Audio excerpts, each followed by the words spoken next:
mo tún dé tèmi tún ṣe mi bàdá ṣe éhùn ní ìbá kò gbádùn òun ni o.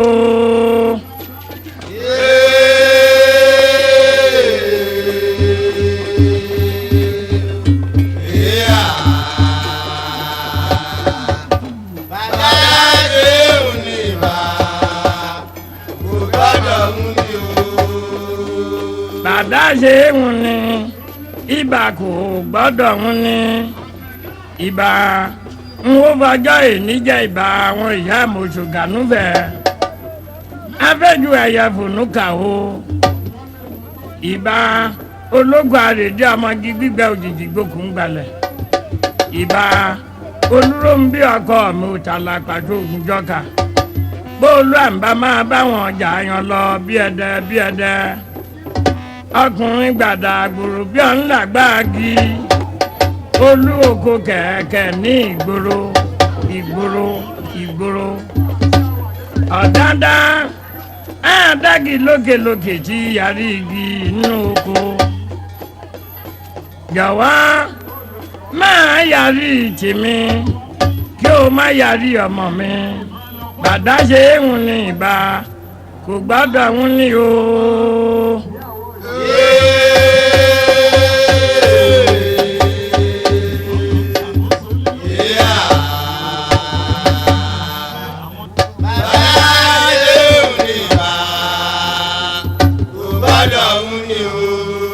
bàdá ṣe é hùn ní ìbá kò gbọ́dọ̀ hùn ní ìbá tẹ̀m̀bẹ̀lẹ̀. bàbá ń wọ ìfẹ́lẹ́gùn ó gbà wọ́n dé. bọ́dún bá dé máa kẹ́gbà bá ní pátó ìṣe. bọ́dún bá dé máa kéré lẹ́yìn.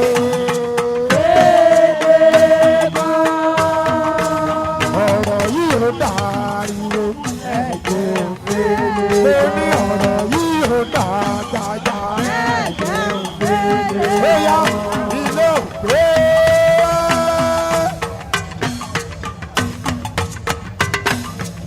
àṣẹ báyòówù tí ọ̀tá pọ̀ tó Elédùmarè eégún ọ̀rọ̀ eégún máa gún ni ọ̀rọ̀ wọn máa gún ni.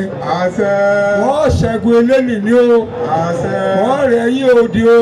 àṣẹ. gbogbo wa náà tá a wá lọ́dún ni a wà lámọ̀ọ́dún o. ẹ̀kú ọdún o.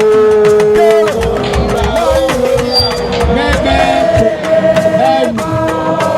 ẹ̀rù kúlùkùlù sẹ́. òjò tí bá lò ẹsẹ̀ wọ̀ kúlùkùlù sẹ́. òjò tí bá lò ẹsẹ̀ wọ̀. ẹlẹ́gbàgbọ́ mo gbèrè kalẹ̀ mo gbèrè dé.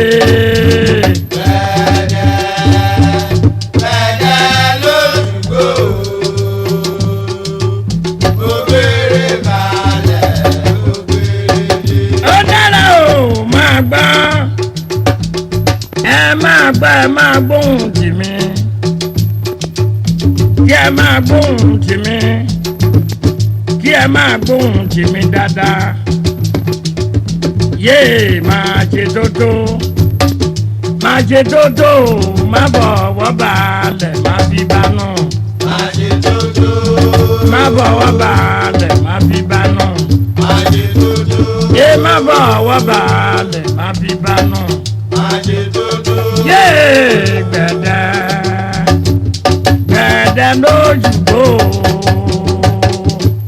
mo gbèrè kalẹ̀ mo gbèrè dé. gbẹ̀dẹ̀ lójúbò mo gbèrè balẹ̀ mo gbèrè dé. ìbàlẹ̀ ni mo wájú bàkíbà mi kó ṣe ìbà ìyá mi Àbẹ̀ní ọlọ́wọ́ ajé ìbà bàbá mi ọmọ ayíbí owó àgbà obìnrin ó jágbe náà ọmọ ẹrẹ́lú ìjẹ̀bú dìbò ọmọ rẹ̀ gómìnà ọmọ alẹ́bí ògbé aládẹ oṣù ọmọ ẹ̀gún láti gbá gẹ̀rẹ́ mẹ́lẹ́bọ̀. Mo gbèrè kalẹ̀ mo gbèrè dé. Gbẹ̀dẹ̀ lódò. Mo gbèrè kalẹ̀ mo gbèrè dé. Ẹ máa gbọ́ ẹ máa gbóhùn tìmí kí ẹ máa gbóhùn tìmí dáadáa. Ifá àkàndé òdù kan gàtẹ́ Ifá àkàndé òdù kan gàtẹ́. Wọ́n ní bí a bá wọlé ìṣe làá kí onílé. Bí a bá wọlé bí a ò bá kí onílé àdàbí àfojúdi gbàgbà ilẹ̀kùn. Bí a bó ògún onírọ̀ ọkọ mi ẹ̀dùn olúrin koríkodò tí rúmi nì. Ìgbà tó ń lọ múlẹ̀ ní mẹ̀kan máa gbóhùn tèmi. Yé gbẹ̀dẹ̀ lójúgbò. Mo gbèrè kalẹ̀ mo gbèrè dé. Mo gbèrè kalẹ̀ mo gbèrè dé. Olómọlé o máa lọ nẹ́rọ̀ lèmi mi jẹun rẹ̀ tèmi. Ariwo tó wọlé wo, ariwo jẹ́mi wo, lẹ́tẹ̀ ẹrù, kúlùkúlù ṣá. Àti màmá wa Alaafin, igbákejì Orisa. Láti òde lọ, eku létí òkú ní Gbẹ̀dẹ̀ lójúgbò. Mo gbèrè kalẹ̀ mo gbèrè dé. Gbẹ̀dẹ̀ lódò. Mo gbèrè kalẹ̀ mo gbèrè dé. Ìdí méjì mo òun làgbóhùn àdàbà bọ́jọ́ bá kan rí wọn làgbóhùn orí inú oko. Máa gbóhùn tèmi. Bó ní bá bá lọ lóde ẹ̀gbóhùn ojú. Bó lójà bá lọ lóde ẹ̀gbóhùn àjà. Bó lójúgbó bá lọ lóde ẹ̀gbọ́n lílọ wọn. Gbẹ̀dẹ̀ lójúgbó. Mo gbélé kalẹ̀ mo gbélé dé. Gbẹ̀dẹ̀ lódò. Mo gbèrè kalẹ̀ mo gbèrè dé. Akú onílù tèmi mo gbégi ní ìwé dókò àmàlì tó lè gbé lọ. Ìmẹ̀sùrè là níjẹ̀bú ajẹ́nijẹ́ ọ̀là nírẹ̀lẹ̀. Èmi lè gúgú jẹ̀bú dìbà òun bí ònìyàn. Máa gbóhùn tèmi gbẹ̀dẹ̀ lójúgbò. Mo gbèrè kalẹ̀ mo gbèrè dé. Gbẹ̀dẹ̀ lódò. Mo gbèrè kalẹ̀ mo gbèrè dé. Eégún mi kì í ṣe egún oko. Òòṣà mi kì í ṣòṣàgbẹ́. Ní tinú àgbààgbà àwa egúngún ara oko níṣẹ́ lábẹ́ yanrin. Yé àwa o lòólò orin. Àwa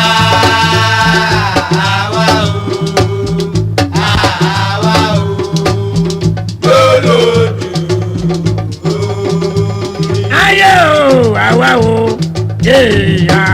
àwa o lòólò orin. Àwa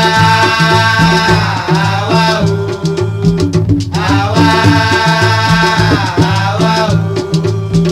lólòdù.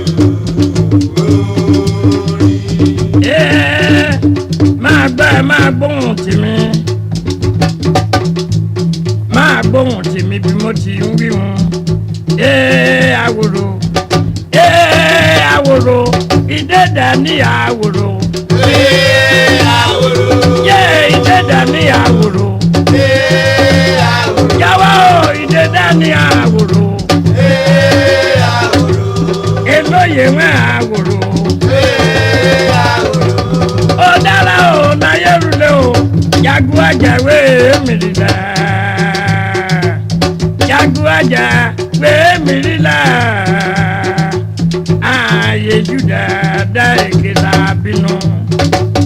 Jaguaja, where Melilla, oh, yeah, little, yeah, more, yeah.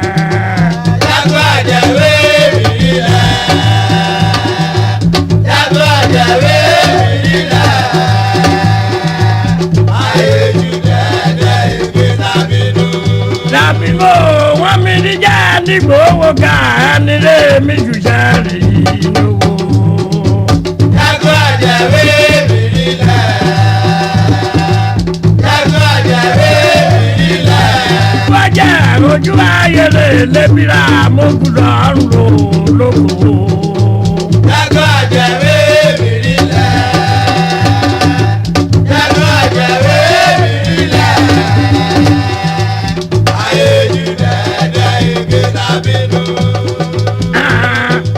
Jaye ni yo.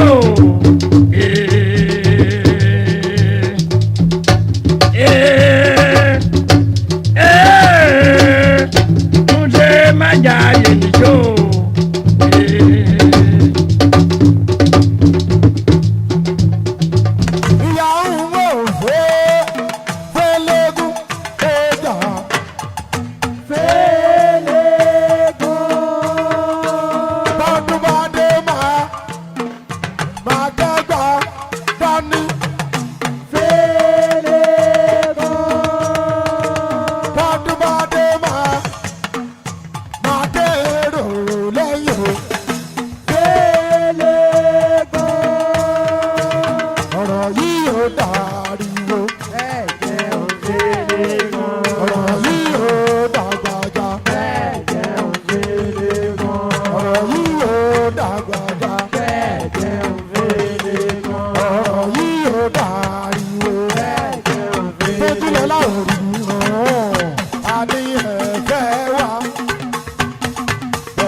My name is Falola Ojediran Ojebode. I'm one of the Egungun devotees in Oyo Town, Oyo State, Nigeria. So when we are talking about Egungun, you can say Egungun is one of the Orishas of our ancestors. That is the Orisha designated to remember our leaders, our headers, the gone ancestors in Yorubaland. So and when we are talking about the importance of Egungun festival, Egungun, we can classify the importance of Egungun festival into 3 things: for entertainment, for spiritual purpose, and for development of the city. When we're talking about the entertainment, let's say if everybody is not really enjoying the atmosphere, they can bring Egungun out with drummers. So when they drum and Egungun dances, it entertains people rejoices, people get happy when it gets to that. But when you're talking about the spiritual purpose of the Egungun festival or Egungun offerings, so we make offering to Egungun for Egungun to carry away, to ward off the evils and the bad deeds in the society. We use Egungun to control social vices, the community vices. So that's one of the important, the spiritual purpose of Egungun. And also we use Egungun to bring development to the city.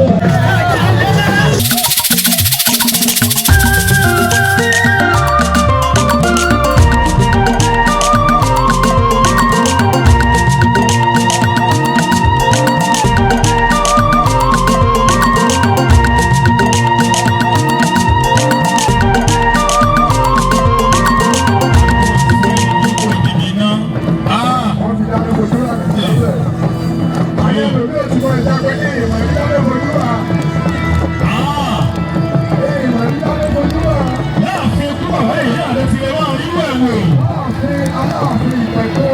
Láàfin ìpẹ̀kọ́ ọmọ náà ni ó ti máa ń ṣẹlẹ̀.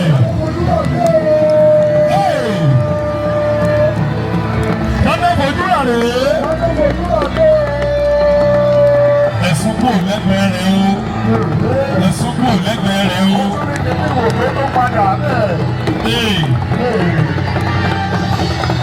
Dídẹ́rìn ọlọ́mọ múra lẹ̀. Dídẹ́rìn ọlá àlùbálò.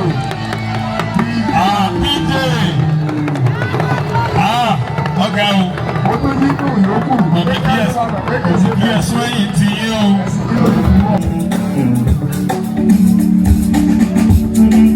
Àwọn méjì náà ni.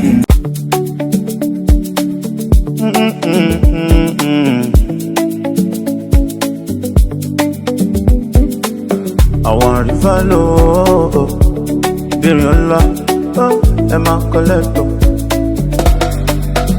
Ìgbàgbọ́ mi dúró lórí Ọ̀rúnmìlà àti irúnmọlẹ̀. N kò jẹ́ gbẹ́kẹ̀lé ohun kan lẹ́yìn orí pẹ̀lú Ifá mi. Wọ́n dúró lé ọ̀nà òrìṣà, ilẹ̀ mìíràn, ìyanrìn ni ló jẹ́. Èrìwò ya ọmọ èrìwò, ògo àtọ̀. Èrìwò ya ọmọ èrìwò, Orúbọyè, ògo àtọ̀.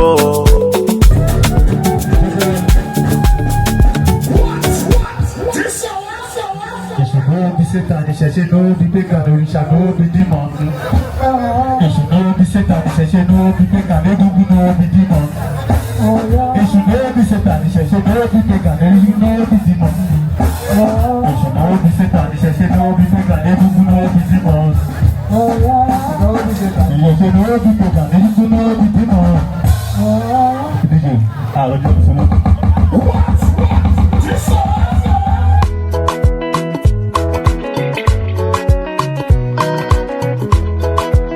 Ìṣẹ̀ṣe lólórí orò nínú àrùn.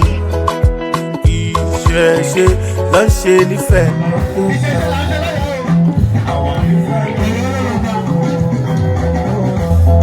Òkúsù nàre ọ̀sáṣú lẹ́gbẹ́lẹ́gbẹ́. Agbamọ̀léwẹ̀yìn ọ̀rọ̀ yìí wò wọ́n rí pé kò sunwọ̀n o. Tí ṣe lórí orò níwàrùn láyé tí mo wá o. Bàbá mi, ìṣẹ̀ṣe ni. Ìyá mi, ìṣẹ̀ṣe ni. Ọmọ tí mo bí ẹ, ìṣẹ̀ṣe ni kò ṣe wọ́n láyé mi. ìṣẹ̀ṣe ni.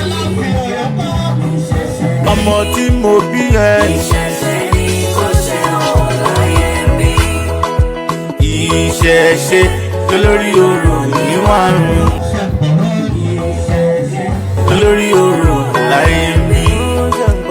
Ìṣẹ̀ṣe la ṣe nífẹ̀ẹ́. Ìṣẹ̀ṣe ní ká ṣe òwe. Many years ago, ilé inú wa ló ń ṣe bó. Ọ̀làjú ló wọlé dé. Táfíkẹ́rù wa rí kú.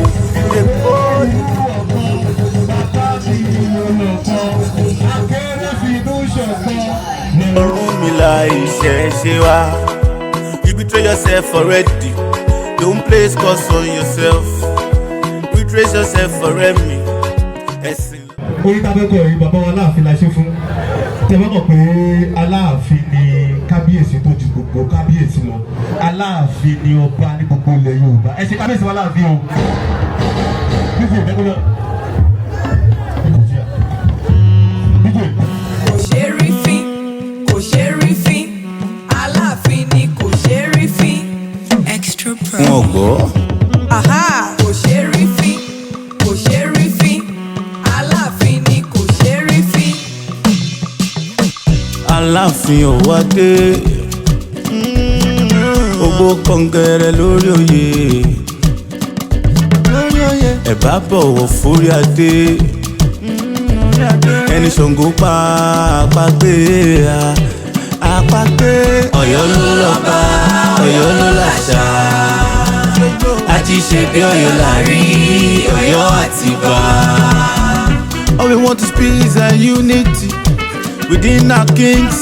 No competing comparison within our kings. Kò ṣe rí fín, kò ṣe rí fín, Aláàfin ni kò ṣe rí fín. Wọ́n gbọ́. Kò ṣe rí fín, kò ṣe rí fín, Aláàfin ni kò ṣe rí fín. Alaafin, ruler of the land, leader of Oyo, with a powerful one. History to culture is a name to know. A traditional king with a story to show. Ọ̀yọ́ ló lọ́ba, Ọ̀yọ́ ló láṣà. Ajíṣebí Ọ̀yọ́ lárí, Ọ̀yọ́ Àtìbà. All we want is peace and unity within our kings. No competing comparison within our kings. Kò ṣe rí fín, kò ṣe rí fín, Aláàfin ni kò ṣe rí fín. Wọ́n gbọ́. Kò ṣe rí fín, kò ṣe rí fín, Aláàfin ni kò ṣe rí fín. Ọ̀yọ́, Ọ̀yọ́ Àtìbà. Oyo with the great empire. Ọ̀yọ́, Ọ̀yọ́ Àtìbà. Oh, kò ṣe rí fín.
Mèrùwá máa dèwé ni ọdọọdún lẹ́ẹ̀mọ̀ wà ọdọọdún lẹ́ẹ̀mọ̀ bẹ ẹ gbogbo olúyẹyẹ ntúyẹ ẹ gbogbo olúyẹyẹ ntúyẹ ẹ gbogbo àwọn àgbàkan tí fọmọwó sokùn kan fọmọwó tó ń dè jẹyọ jẹ kù bí abẹ́rẹ́ yẹjọ jẹ kù bí ìrẹsìn ìrùkẹ̀rẹ̀ ọ̀pọ̀ láàfin ọba o kábíyèsí kú bàbá yèyé o ẹ kú ọdún o ẹ nífẹ̀ẹ́ yìí ṣàṣemọ adúpẹ́ púpọ̀ o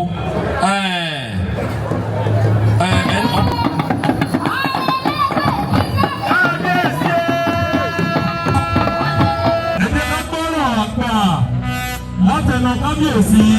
Mo kí kọmíṣánná wa aṣojú kọmíṣánná wa fún àṣà àti ìṣe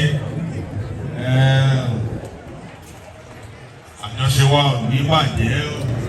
Mo kí gbogbo orí adé ọrùn lẹ̀kẹ̀ tí wọ́n wà níbí. Mo kí aṣíwájú àwọn aláwo ti ìlú Ọ̀yọ́ mo kí yín o ẹ ṣeun gidi gan. Mo kí gbogbo àwọn onífá gbogbo àwọn oníṣẹ̀ṣe pátápátá mo kí o. Mo wá kí gbogbo ẹ̀yin ọlọ́jẹ̀ náà ẹ mọ̀ ṣe o àìmọ̀ṣe kò ní gbàgbọ́ sọ̀rọ̀ yín. Mo wá kí gbogbo mo fi àsìkò yìí mo fi kí gbogbo ẹ̀yin tí àfìwépè náà ẹ wá bá wa ṣe àjọyọ̀ yìí àdélébárí o àrìnàkórè o àkòyá ibi o ẹ ṣeun gidi gan. Mo wá kí pàtàkì jùlọ náà mo kí gbogbo àwọn tó ṣe agbátẹrù ètò yìí náà àwa mọ̀ pé èèyàn ló wà ní orò tí orò fi ń gé ní ṣiṣẹ́ o. Wọ́n ní ọwọ́ apá òkè ká orí, àtẹ́lẹsẹ̀ òkè ká ọ̀nà, ọ̀ọ́ta òkè ká gbogbo yín. Ẹ̀kú iṣẹ́ o. Torí pé mo rí pé pẹ̀lú bẹ́ẹ̀ ṣe ní ọdún yìí, ó yàtọ̀ sí ọdún tó kọjá. Èmi mọ̀ pé láì fi gbàgbọ́ kọ̀ọ̀kan nínú ẹ ti ná owó jìbìtì sí eléyìí ẹ wá ti mú owó náà ní ọlá ọlọ́run gbogbo ọlọ́jẹ̀ gbogbo oníṣẹ̀ṣe mo kí àpò yín àpò ṣáṣá àmúra òkú gbẹ o àpò yín ò ní gbẹ o. Wọ́n ní agbe tó laró kì í ráwọn aró bẹ́ẹ̀ ni àlùkò tó lọ sùn kì í ráwọn oṣù ní ọlá ọlọ́run. Wọ́n ní àlùkò tó lọ sùn kì í ráwọn oṣù bẹ́ẹ̀ ni lékeléke tó lẹ́nu kì í ráwọn ẹ̀fọ́ ní ọlá ọlọ́run. Wà ní rẹ́yìn owó ẹ̀dínlá owó kẹ́yìn ayé o ní ṣìṣe. Inú mi dùn gan-an lẹ́yìn pé eléyìí ó wáyé mo lè mọ̀ pé gbogbo alágbádùn gbogbo bó ṣe lọ náà. Mo ṣe ládùúrà ní ọlá ọlọ́run àwa tá a ṣe lọ́dún yìí láti lè dá ẹ̀kọ́ náà. Wọ́n ní ọdọọdún làárọ̀ rógbó lórí àtẹ. Ọdún láàárọ̀ mo bì lórí àtẹ ní ọlá ọlọ́run àwọn tá a ti kọ́ lóye o láti fi o ẹnì kankan wà ní pẹ̀lú láàrin wa o. Ìgbà ilé yìí ò ní fọ́ o, àwo ilé yìí ò ní pẹ̀lú láti ẹ̀dùn. Inú mi dùn gidi gan ni. Mo tún wá fẹ́ sọ kíní kan fún yín náà. Ìgbà tí mo lọ sí ìlú Brazil, mo rí kíní kan ní àrídájú pé kíni ọ̀dọ́ Yorùbá ló ní àṣà. Torí pé kíni lára àwọn eégún wa tí wọ́n gbé kúrò ní Ọ̀yọ́ ilé ní 300-400 years ago títí ìdílé Alápinni àti egúngún náà gbogbo ẹ̀ náà la rí àríyàn ṣíṣe náà. Ó lè jẹ́ pé wọ́n gbé àṣà wa lárugẹ náà ni. Àwa táwa nílé kọ́ náà àwa náà á dẹ́kun àti gbé àṣà wa ga. Mo bá yín yọ ohun tó fi lè mú òyìnbó aláwọ̀ funfun wọ́n fi wá wọ́n tẹ̀ sọ pé àwọn ọmọ gbé àṣà wa ga. Èyí fi hàn wá wípé nǹkan àmúyangàn ní nǹkan Ọ̀yọ́, nǹkan àmúyangàn ní nǹkan ilẹ̀ Yorùbá wa. Ẹ̀ṣẹ̀ òdìgbò wọ́n á ṣe ládùúrà wípé gbogbo àṣà wa ní ọlá ọlọ́run ní ọlá àwọn tó tẹ ilẹ̀ Ọ̀yọ́ tó tẹ ilẹ̀ Yorùbá tó náà kò ní jọ àdúrà yìí o. Gbogbo wa náà àní ṣiṣẹ́ o. Ẹ ṣé gidi gan, inú mi dùn gidi gan ni. Mo rò pé ní ọdún tí ń bọ̀ náà á tún péjọ ṣe ilé náà ni. Ẹ ṣeun gidi gan. Wọ́n fẹ́ fi àsìkò yìí náà mo fẹ́ fi sọ fún wa nípa Alaafin Institute of Yoruba Studies tí a ó bẹ̀rẹ̀ ní tí a bẹ̀rẹ̀ 14. Mo fẹ́ kí a jọ wà ní yunifásitì Aláyàndé náà kí gbogbo akájọ kó jọ síbẹ̀ kájọ wo gbogbo ẹ̀ bí àwọn ọ̀jọ̀gbọ́n wa Àlàó yóò sì bá wa ṣe bí gbogbo bí ó ṣe lọ náà mo mọ̀ pé Ọlọ́run yóò bá mú ọjọ́ náà lọ́wọ́. Ẹ ṣeun gidi gan, ẹ kú ìfẹ́ o. Àdúrà mi ni pé gbogbo wa ní ọlá Ọlọ́run ní ọlá eégún ayé wa kún o, kò ní bàjẹ́ fún wa o, owó ò ní wọ́n wa o, Ọlọ́run ní wọ́n wa láṣẹ ìdùnnú rẹ̀. Ẹ ṣeun gidi gan. Ẹ ṣeun well, thank you very much. Ẹ ṣeun.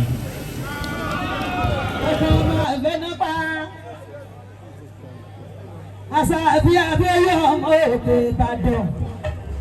Ọ̀yọ́ ni mo wà ilé ikú bàbá yéye aláṣẹ kejì òrìṣà. Alábẹ́ni ẹ̀ṣẹ̀ sí ẹ̀kú ọdún. Ẹ̀kú ọ̀yọ́ lọ́lọ́ba, ọ̀yọ́ lọ́lọ́ba.